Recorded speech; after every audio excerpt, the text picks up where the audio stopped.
Picture this. You wake up, your body caked in animal grease, wood smoke, and the sweat of 3 hard days of labor. There is no soap.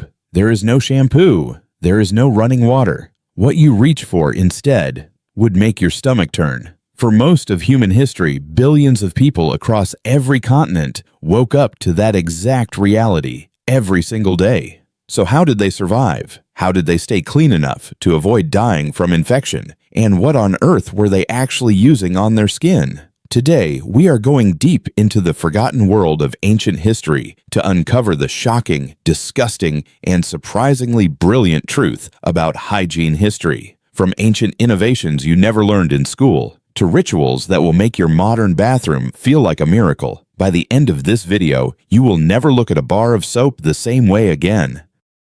Let us go back further than Rome, further than Egypt. Tens of thousands of years ago, prehistoric humans had exactly one goal: survive. Cleanliness was not vanity. It was life and death. Archaeological discoveries from sites across Europe and Africa reveal that early humans rubbed animal fat directly into their skin. Not because it smelled great, it absolutely did not, but because fat formed a protective barrier against brutal cold, insect bites, and cracked, bleeding skin. They mixed that fat with ash from their fires, clay from riverbanks, and crushed plant roots. What they accidentally created was an early abrasive paste, the distant ancestor of every cleanser sitting on your bathroom shelf right now. So how did ancient humans wash when they had none of our modern tools? The answer is simple and staggering. They used whatever the earth gave them. Fast forward to ancient Egypt, roughly 3,000 years before Common Era. The Egyptians were obsessed with cleanliness, not just for vanity, but for religious purity. Priests bathed multiple times a day. They shaved their entire bodies to prevent lice, and their go-to cleanser, a naturally occurring salt called natron. You might recognize natron from its other famous job. It was the same substance used to preserve mummies. Egyptians dissolved it in water and used it as a body wash, a tooth cleaner, and even a primitive mouthwash. They also made an early soap-like paste from animal fat and ash, a direct answer to the question of what was used before soap, and a surprisingly sophisticated one. This was not blind tradition.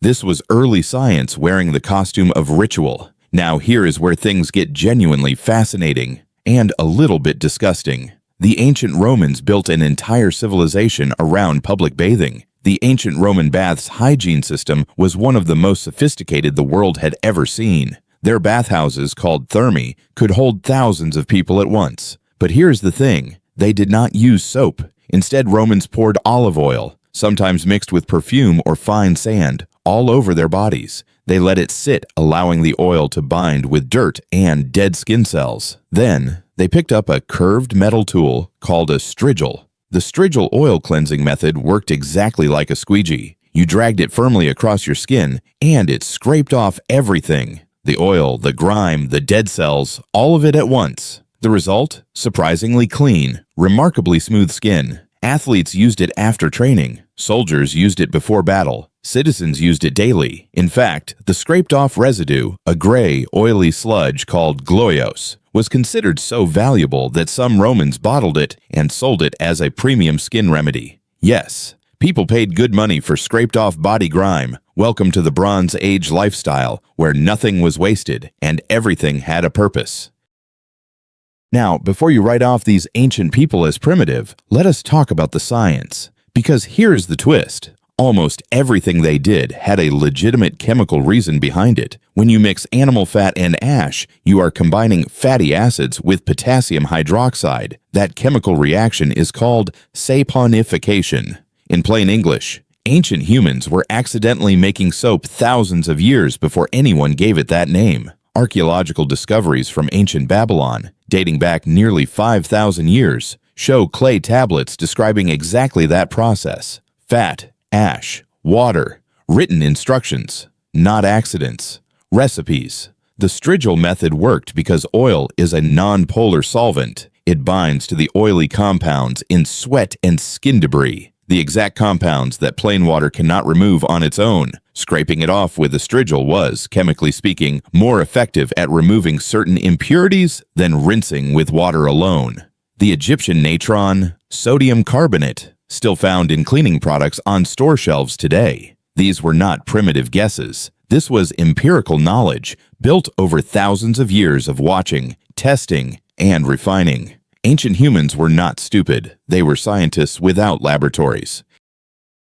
But here is the part of this story that almost no one talks about. The true origin of intentional soap, the moment it was deliberately, consciously created, is far darker than you think. According to ancient Roman legend, soap was first discovered at a place called Sapo Hill, a site where animals were ritually sacrificed to the gods. Rain would wash the melted animal fat and wood ash from the sacrificial fires down the hillside into the clay along the banks of the Tiber River. Local women washing clothes there noticed that the clay from that particular spot made laundry dramatically, inexplicably cleaner. Soap, the thing you hold in your hand every single morning, may have been born on a sacrificial altar. And then there is the one that truly crosses the line. Multiple ancient cultures, including the Romans, used stale human urine as a cleaning agent, collected in large pots on street corners, allowed to ferment for weeks, then used to whiten togas, clean teeth, and wash raw wool. Why? Because fermented urine produces ammonia,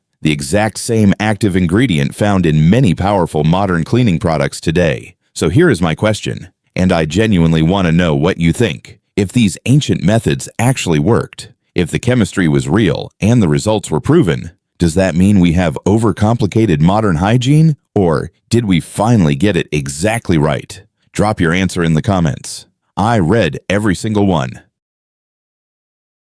The next time you stand in a hot shower and reach for a bar of soap, take 1 second to think about the 10,000 years of human ingenuity it took to get you there. From ash and fat scraped together by firelight, to strigil blades dragged across Roman skin, to natron dissolved in the Nile, every generation of humans was solving the exact same problem. How do we survive? How do we stay clean? How do we take care of each other? We just happen to have figured out a far less disgusting way to do it.